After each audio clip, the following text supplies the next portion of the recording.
Hello, నేను CS రావు. AP liquor స్కామ్లో తవ్వే కొద్దీ విదేశాల్లో టచ్ అవుతుంది క్లూస్. అసలు దాని లోతు ఎంత, దాని వెనక ఉండేటువంటి నెట్వర్క్ ఏంటి అనే దాని మీద మనం విశ్లేషించుకునే ప్రయత్నం చేద్దాం. ప్రస్తుతం మన దగ్గర సువేరే గారు, సుంకర వెంకటేశ్వరరావు గారు అలియాస్ కొండయ్య గారు మనతో ఉన్నారు. ఆయనతో ఇంటాక్ట్. సార్ నమస్తే. నమస్కారం. నమస్తే సార్. కొత్త రకంగా అనిపిస్తున్నారు ఇవాళ. దాంట్లో సీక్రెట్ ఏమైనా ఉందా? సీక్రెట్ కాబట్టి చెప్పకూడదు కదా, చెప్తే సీక్రెట్ అవ్వదు కదా. ఏమన్నా వ్రతం రాష్ట్ర అభివృద్ధి కోసం లేదంటే రాష్ట్ర ప్రయోజనాల కోసం ఏమన్నా చేశారని మీరు కూడా. సో లిక్కర్ స్కామ్ ఏంటి సార్, చూస్తున్నారు కదా, అబ్జర్వ్ చేస్తున్నారు డే టు డే మొత్తం. సో అది దాన్ని అసలు ఊహించుకుంటేనే అసలు దీని లింకులు ఎక్కడుండి అండర్ వరల్డ్లో ఇప్పుడు అబూ సలీం, ఆ రోజున మోనికా బేడి, వాళ్ళకుండే లింకులు కూడా ఇప్పుడు బయటకు వస్తున్నాయి. ఏంటి మీకేమనిపిస్తుంది? ఇలాంటి ఏముంది సిఎస్ గారు, ఇది 2005 నుంచే రాజశేఖర రెడ్డి ముఖ్యమంత్రి అయిన దగ్గర నుంచి అంతర్జాతీయ మాఫియా ముఠాలతో కడప జిల్లాకు సంబంధాలు ఉన్నాయనేది బహిరంగ రహస్యం. దాంట్లో ఎటువంటి సందేహం లేదు. ఆ రోజు మీరు రసాల కైమా నుంచి రావటం కానివ్వండి, ఇక్కడి నుంచి రకరకాల యాంటిక్స్ బయటికి వెళ్ళినప్పుడు ఆరోపణలు రావటం, దేశాలకి ఇక్కడి నుంచి తరలి వెళ్ళిపోయినాయి, పురావస్తువుకు సంబంధించినవి అని మాటలు రావటం, అట్లాగే రాష్ట్ర సంపదనన్నింటినీ గనుల్ని లేకపోతే ఎస్సీజెడ్ల పేరుతో విదేశీ కంపెనీలకి లేకపోతే విదేశీ కంపెనీల పేర్లతో ఇక్కడికి బెనామీ కంపెనీలు పెట్టడం కానివ్వండి, పోర్టులు కానివ్వండి, ఇవన్నీ కూడా మారిషస్ నుంచి ఇట్లా రూటింగ్ అన్నీ బహిరంగ రహస్యమే. లేకపోతే సిబిఐ ఈడీ కేసులు ఎందుకు వస్తాయి? క్విడ్ ప్రోకోలో ఎన్ని జరిగినాయి, ఎంతమంది ఐఏఎస్లు బయటికి లోపలికి వెళ్ళారు, జైలుకి వెళ్ళారు, ఇవన్నీ బహిరంగ రహస్యం అప్పటి నుంచే ఉంది. ఆ టైంలో చేసిన విపరీతమైన దోపిడీ విదేశాలకు అప్పుడే తరలింది చాలా వరకు. ఇక్కడ భూముల రూపంలో బెంగళూరు, హైదరాబాదు లాంటి పూనా ఇక్కడ ప్రాంతాల్లో విపరీతంగా స్ప్రెడ్ అయి ఉంది. తర్వాత వాళ్ళకి ఎవరైతే ప్రధానమైన పాత్రధారి ఉన్నాడో 2004-2009 మధ్య, అంటే ఎవరైతే బెనిఫిట్ అయ్యాడో అతనికే మళ్ళీ అధికారం వచ్చింది. అక్రమంగా బెనిఫిట్ అయ్యి అరాచకం చేసి హత్యలు, దోపిడీలు, గనులు ఇవన్నీ దోషేసుకున్న ఎవరైతే ప్రధాన సూత్రధారి ఉన్నాడో, మెయిన్ బెనిఫిషియరీ ఎవరు ఉన్నారో అతని చేతికి అధికారం వచ్చేటప్పుడు ఇంక విశృంఖలంగా అయిపోయింది. సార్, ఇక్కడ ఈ పాయింట్ దగ్గరే మీలాంటి వాళ్ళ దగ్గర నుంచి నేను ఒక సీనియర్ జర్నలిస్ట్గా కోరుకునేది ఏంటంటే, 2009లో మళ్ళీ ఆయనకు పట్టం కట్టారు.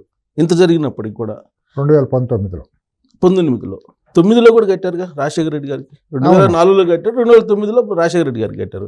సరే, జగన్మోహన్ రెడ్డి గారికి 2019లో కట్టారు. ఇవన్నీ ప్రజల్లోకి కరెక్ట్గా తీసుకెళ్లటంలో వైఫల్యం చెందేమేమో మనలాంటి వాళ్ళు అని అనిపిస్తుంది. మనం కాదు, ఆ రోజు కూడా 2009లో కూడా చావు తప్పి కన్నులు అట్టబోయినట్టు తెలుగుదేశం పార్టీ చేసిన చారిత్రక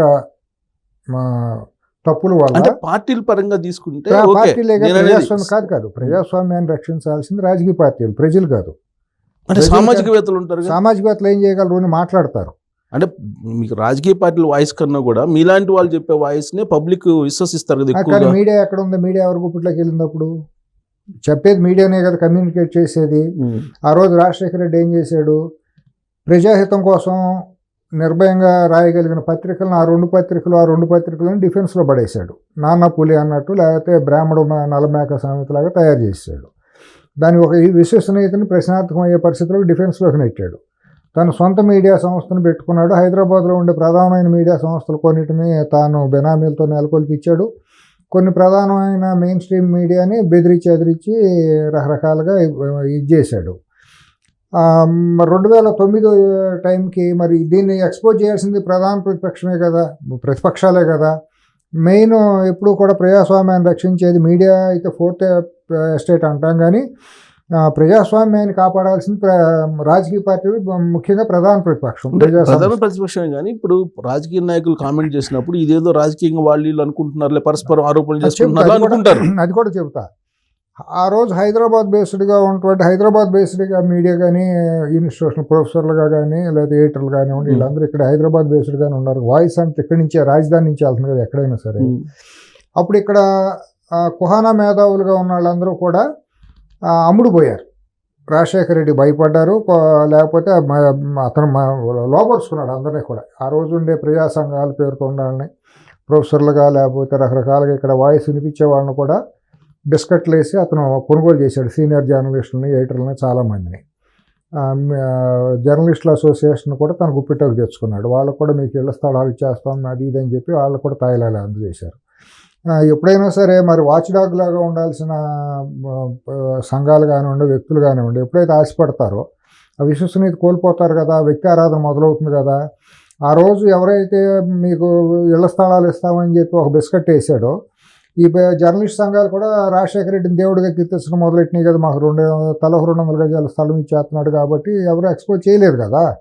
మరి అది మీరు ఎందుకు చూసుకోరు జర్నలిస్టులుగా మీ వైఫల్యాన్ని? మరి అతను మీరు దేవుడని, రాజువయ్య మహారాజువయ్య అని కీర్తించింది మీరే కదా.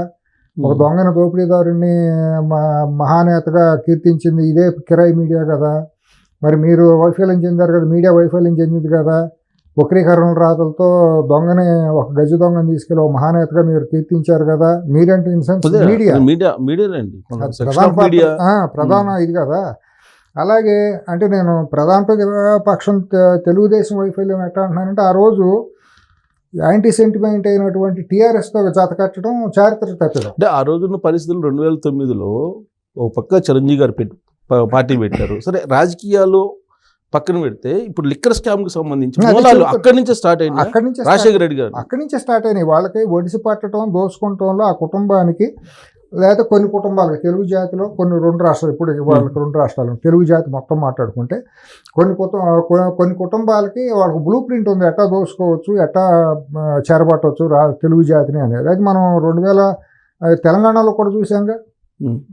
విశృంఖలంగా మరి సంపన్నమైన రాష్ట్రాన్ని అప్పులు చేసి కాళేశ్వరం లాంటి ప్రాజెక్ట్ కట్టి కొట్టుకుపోయేటట్టు చేసి ధరణి పేరుతో వేలాది లక్షల ఎకరాలు దోసేసుకుని ఇవన్నీ ఇక్కడ చూసాం కదా. ఇక్కడికైనా 2004, 2009 మధ్య రాజశేఖర రెడ్డి కుటుంబం చేసిన దానికి తేడా ఏం లేదు కదా. 2 ఒకే ఇదిలో కనిపిస్తుంది కదా దోపిడీ. సార్, మీలాంటి వాళ్ళకి జనరల్గా మీరు సొసైటీ గురించి ఆలోచిస్తారు, చాలా బాధ్యతాయుతంగా ఉంటారనేది నేను అబ్జర్వ్ చేసింది. ఇప్పుడు డాక్టర్ లోకేష్ అని ఒక ఆయన నేను ఇంటర్వ్యూ చేశాను. ఆయన ఏం చెప్పాడంటే, మొత్తం 26 దేశాల్లో లింక్స్ ఉన్నాయి జగన్మోహన్ రెడ్డికి, మీకు తెలియదు, కావాలంటే ఆ దగ్గర ఆధారాలు ఉన్నాయి అంతా ఆ టైప్ లో ఉంది. ఆఫ్రికన్ కంట్రీస్ తో ఉందండి. ఆఫ్రికన్ కంట్రీస్ లో వాళ్ళు చేసిన లిక్కర్ వ్యాపారం వాళ్ళు కాదు, ఇక్కడ ఆంధ్రప్రదేశ్ లో మొదలెట్టిన లిక్కర్ వ్యాపారానికి modus ఆపరండి African countries. African countries లో ట్రైబల్స్ కి అసలు ఏమీ తెలియదు, ఎందుకంటే వాళ్ళ శారీరక దారుఢ్యం కొద్దిగా ఎక్కువ, మనకంటే స్టామినా ఇది ఎక్కువగా ఉంటుంది, రెసిస్టెన్స్ పవర్. వాళ్ళకి ఇక్కడ చీప్ లిక్కర్ తయారు చేసి వాళ్ళని సాచెట్స్ పెట్టి ఇక్కడి నుంచి వెళ్ళినంతా కూడా కడప నుంచి వెళ్ళిన వాళ్ళు కూడా చాలా చోట్ల లిక్కర్ వ్యాపారం చేశారు ఆఫ్రికాలో, ఆఫ్రికన్ కాంటినెంట్లో కొన్ని దేశాల్లో. అక్కడ ఇప్పుడు నాకున్న సమాచారం, నేను కూడా దాని మీద కొంత పరిశోధన అనగానే నేను కొద్దిగా ఇన్వాల్వ్ అవ్వాల్సి వచ్చింది. 2005 ఆ టైంలో నాకు ఒక ఆర్డర్ వచ్చింది, మీరు సప్లై చేస్తే స్పిరిట్ అంటే మొలాసిస్ నుంచి తీసిన రెక్టిఫై RS అంటాం కదా, అది కావాలంటే రిక్వైర్మెంట్ కావాలని చెప్పి నాకు ఒక మిత్రుడి ద్వారా సప్లై చేయమని వస్తే, వ్యాపారం చేసుకుంటాం కాబట్టి నేను దాని మీద ఆ రోజు ఏంటి మొలాసిస్ ఏంటి, అసలు RS అంటే ఏంటని దాని మీద నేను చూశాను అనమాట. చూసినప్పుడు అప్పుడు కూడా కడప నెల్లూరుకు చెందిన ఒక సామాజిక వర్గంకి చెందిన వాళ్ళే అక్కడ లిక్కర్ వ్యాపారం చేస్తున్నారు. ఆ రోజు నాకు మీడియాలో ఒక ప్రధాన మీడియా అధిపతిగా ఉన్నటువంటి ఒక మిత్రుడు, నాకు సన్నిహిత మిత్రుడు నాకు కొద్దిగా చెప్పాడు అనమాట అక్కడ ఏమేమి జరుగుతుంది ఏంటి అని.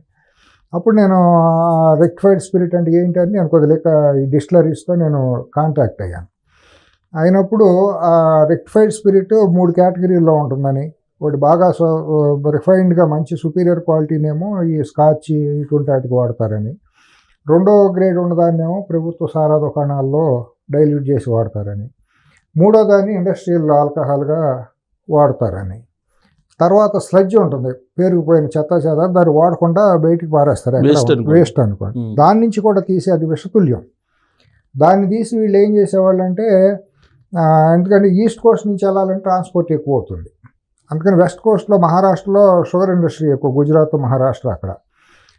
తర్వాత బ్రెజిల్ నుంచి పాకిస్తాన్ నుంచి కూడా సప్లైస్ బాగుంటాయి దీని నుంచి.